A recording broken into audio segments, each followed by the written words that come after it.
And we also have a report now that it was a plane that crashed into the Pentagon, and we have a large fire at the Pentagon. The Pentagon is being evacuated as we speak now. The White House has been evacuated as well. CNN's John King joins us on the phone. John. Aaron, I'm standing in Lafayette Park directly across from the White House, perhaps about 200 yards from the White House residence itself. The Secret Service has pushed most people all the way back to the other side of the park, trying to avoid having that done to me at the moment.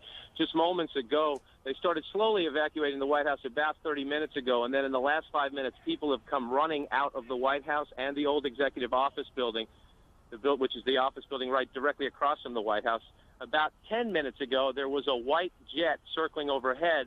Now, you generally don't see planes in the area over the White House. That is restricted airspace. No reason to believe that this jet was there for any nefarious purposes, but the Secret Service was very concerned, pointing up at the jet in the sky. It is out of sight now, best we can tell, but they've evacuated the entire White House staff and the old executive office, as well as some townhouses that are government offices. Many of our viewers might know Blair House, where other international leaders stay when they are in Washington. That block of townhouses has been evacuated as well, and they are pushing us now back toward H Street, which is the next main street to the north from Pennsylvania Avenue across from the White House. Okay, John, hang on one second. We're also getting reports at the Capitol, the Treasury building also being evacuated. John, is this evacuation from the White House, was it orderly? Did it seem panicky? How would you characterize it? It started off as orderly, much like we get when there are occasional bomb scares near the White House. But then, again, in the last 10 minutes or so, the people who came out the last several hundred I saw leaving the grounds were told and ordered by the Secret Service to run. They were running through the gates. These are, of course, professionals in business suits.